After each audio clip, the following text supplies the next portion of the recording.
Ms. Legalista here, aka Attorney Sheila. Welcome on board. It looks like things are blowing back up again for Tiger Woods. I so hate this for anybody. I love for things to work out, but we know that life is not about working out all the time. Sometimes there are just challenges out there that we've got to face. Well, it looks like he has another issue with his partner. In this case, it's an ex-girlfriend who has filed a complaint against him. At this point, there's now been a filing of a complaint. They've filed something in response, and now she has filed something else. We're on the third document now, but we're going to go back to the beginning in this video and look at what they're talking about with this tenancy that she's claiming she had to stay at his estate. The only thing that concerns me a little bit about this is not the part about the fact that there may have been a tenancy, but it's this idea later on that I don't know. I feel a little weird about this conversation with her. Does she want to be back in the house, but they aren't boyfriend and girlfriend anymore? That's the part I'm not understanding, because I don't know anybody who would want to be in that situation.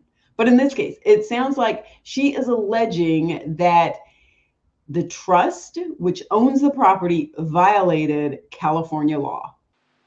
Yeah.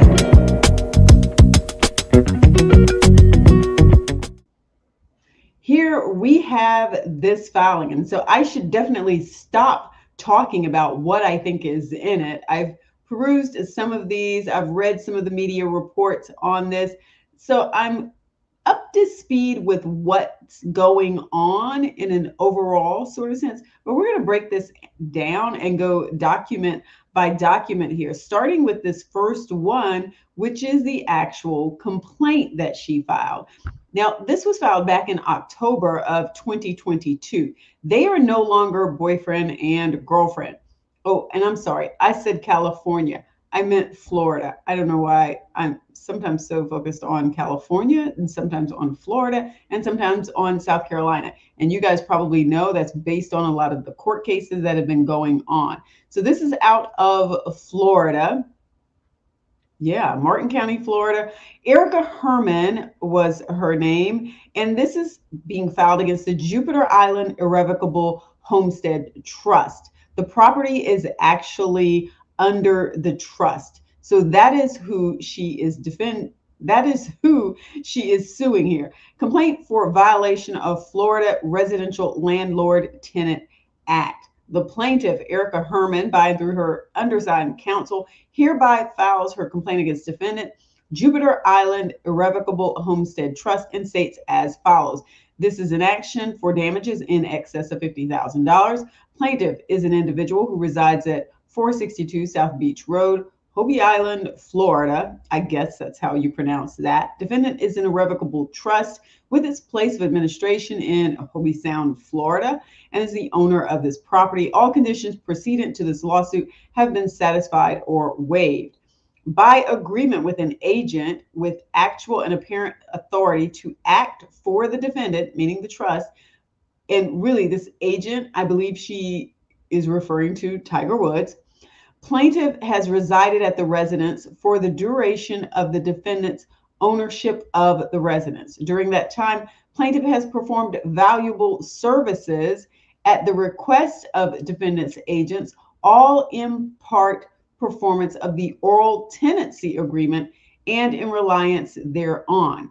And I think this is part of what may be in controversy here, is whether or not there was some sort of oral tenancy agreement. Paragraph 6, the oral tenancy agreement gave the plaintiff the right to live in the residence for a certain duration of time. All expenses that related to plaintiff's residency or that resulted therefrom were to be fully paid by the defendant or its privies. This agreement was fully performed for the 6-year period prior to the events giving rise to this lawsuit. The duties that were performed by and expected of plaintiff were extensive and of an extraordinary nature in light of the overall circumstances and environment in which she lived. Approximately 5 years remained on the oral tenancy agreement. So it sounds like she is stating that this was, I guess, an 11-year oral tenancy agreement. And in many states, a tenancy that's longer than a year has to be in writing. Usually that's the case in some states. I don't know. She's claiming 11 years, she's claiming services, and yet this was an oral tenancy agreement. This is interesting. This is just interesting. I find this whole thing interesting. I don't really know what to say to some extent, except to keep reading so that it may become more apparent to me what is going on here. No notice or lawful judicial proceeding was commenced. In other words, she was not evicted through the normal judicial eviction process in the state of Florida. No notice or lawful judicial proceeding was commenced to bring the tenancy to a lawful end. And another way that that might have happened might have been, I don't know, if there were something wrong with the agreement, there was a breach of contract case that was filed, lawsuit that was filed. I'm not sure what she's referring to here other than an eviction proceeding. Instead, the defendant elected to engage in prohibited practices, i.e. self-help, causing severe actual, consequential, and severe emotional damages to plaintiff. The prohibited practices were done intentionally with premeditation and with malice aforethought. So that self-help would be, hey, you did not follow the law in Florida, which lays out what you must do if you want to remove someone from a property that they have a right to be in, especially if that is under a lease. Specifically, by trickery, agents of the defendant convinced the plaintiff to pack a suitcase for a short vacation. And when she arrived at the airport, they told her she had been locked out of her residence in violation of the oral tenancy agreement and in violation of Florida law. They then informed her she was not allowed to return to her residence, and without legal counsel to aid her in this emotional moment, they utilized a lawyer to confront her with proposals to resolve the wrongdoing they were in the midst of committing. Now, let's talk about that for a minute, because I can imagine that this might have been a very stressful moment. Let's talk about this for a second as we're looking at this. It says that it was by trickery. She had been told to pack a suitcase for a short vacation. I think a lot of what's going to have to come out here are the details, because this is just not very clear to me what was going on here. She was arriving at the airport. Was she going on this vacation by herself? Or was she going with Tiger or someone else? At what point in time did they break up? Was it prior to this? And if they had broken up, why would she be coming back to that residence to live? I'm just trying to understand the practical aspect of it before I go into the next part. Typically, when parties break up, they then seek to reside in separate locations. But it sounds like here there were a number of other things going on. It sounds like maybe she wasn't privy to the fact that there had been a breakup and she was coming back to her residence. Notice that it says her residence. So she was still thinking that this was a place that she lived in. I'm just not sure. I actually wish that they had put more information in this so that I could really understand what was going on. I have read some of the news media's writings on this, and even that doesn't seem to be very clear to me. But let's look back at this and see if there's some more information here, because I am confused. There's this part where apparently the trust had attorneys pushing paperwork in front of her, trying to get her to sign some stuff. Here's some proposals when they know she's upset. What's going on? I can't go back to my place. I've got some of my things in a suitcase here. How do I get the rest of it? This just sounds like a complete mess. Defendant's agents attempted to justify their illegal conduct by paying for a hotel room and certain expenses for a short period of time, having successfully locked plaintiff out of her home and frightened her away from returning. Like I said, this feels a little messy. I just don't understand why this proceeded the way that it did. I'm a little confused here. Since then, plaintiff has continually demanded to be allowed back into her home, but defendant's agents have refused. Even worse, defendant's agents removed plaintiff's personal belongings from her residence and misappropriated in excess of $40,000 in cash that belonged to her, making scurrilous and defamatory allegations about how she obtained the money. Agents of the defendant conspired to engage in the above described statutorily prohibited, against the law activities and tortious practices in order to interfere with the plaintiff's and advantageous contractual and business relationships. Okay, so this is a business relationship for their own personal profits and through undue and improper influence. Upon further discovery, such persons will be added as additional defendants, and if appropriate, amendment will be sought to allege punitive damages. The residence is unique, and the denial of plaintiff's access to her home is causing irreparable harm. Plaintiff's actual and consequential damages in terms of the reasonable rental value of the residence will be determined at the time of trial, but is likely to be measured in excess of $30 million, given the substantial monthly rental value of the residence. I have to stop at this point because I am, a lot of times complaints don't allege a whole lot, okay? They don't go into this great detail. But in this case, just a first impression reading, okay? So here are likely some issues on the trust side of things, okay? Was there an agreement in place? And even if there wasn't an agreement in place, what rights did she have to continue living there if she had some sort of tenancy under the law? If she had some rights under the law about you evicting her and then you did not follow that process. That's a couple of issues on their side. On the sort of practical side of things here, I still remain a little confused. She is now bringing up this business relationship. Is there a specific contract for services? How is this tied to the living arrangements?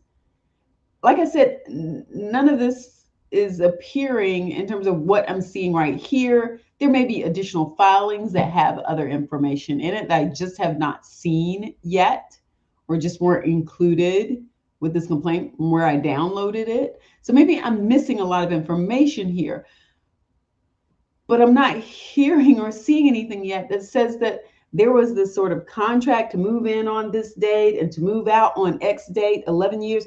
If I'm thinking there were 5 more years on the lease, then I would put in here, well, here was the date that we had agreed to that the 5-year period would be up. I don't see that in here. I'm just questioning a lot of this. I'm trying to give the plaintiff the benefit of the doubt here, but it's a little difficult because it speaks to a business relationship when we all know it's public knowledge now that they broke up. So where does that fall in any of this? Like, it's not even included. So I feel like some things have been left out here, and I'm not sure why they were left out. I can guess, but I'm not going to guess. I'm just going to go back to reading this document because that's what I should be doing anyway. $30 million. You let me know if you think $30 million is the value of living at that residence for another 5 years. And of course, she mentions also possibly seeking punitive damages, given that the law may have been violated here. one of the things I want to be really clear about is sometimes landlords take advantage of tenants and sort of push them out in violation of the law. They do not follow the eviction process as that state may require. The defendant, directly and through its agents, had a duty that was owed toward the plaintiff to not conduct prohibited practices pursuant to Florida statute. The flagrant and purposeful violations and breaches of duty described above are the proximate cause of plaintiff's injuries for which they seek monetary damages, which should be determined by a jury. Plaintiff is entitled to her actual and consequential damages or 3 months rental value, whichever is greater, and or injunctive relief pursuant to the statute, plus attorney's fees and costs, demand for which is hereby made. So Florida law already has a way to determine what the damages can be, okay? So they've got that in here, plus some other things that they're going to be seeking. In addition, and alternatively, by virtue of these violations, plaintiff is entitled to civil relief for personal injuries. These breaches/violations have caused attorney's fees and declarative injunctive relief. And then they're also asking for any further relief that the court may deem proper. So that is that complaint. And like I said before, I have a lot of questions about this. This is dated 10/26. There are no real dates in this document in terms of when this trickery happened, how this money was taken. Like this is very lacking in terms of depth of information. There's just a lot missing here to just lead you to a whole lot more questions. It's just not very clear what happened here, other than the fact that she's stating that she had an oral agreement, an oral tenancy for an additional 5 years, and that they tricked her out of the residence and then didn't let her come back and get her property. And now she is seeking damages. And there was this sort of business relationship too. I don't know what to say with this. This is where we are. There's a second part to this. So I think we're going to handle that in a second video. Let me know your thoughts on this. First reading of just the complaint Tiger Woods' ex-girlfriend is making against the trust that owned the property where the two of them lived for a number of years. And according to some of the media reports that I've read, he lived there with his 2 children, and they all had a very good relationship. She had a great relationship with the children. The children's mom thought she was a great person, but it sounds like it didn't work out, and that there may be some other things she's alleging in future documents, which I'm going to get into in another video. So if you're up to speed with this, trying to figure out what is going on with this new lawsuit with Tiger Woods, technically his trust, but we all know it's him and his girlfriend. Let me know in the comments your thoughts about this. Don't forget to like the video, subscribe to the channel, and peace.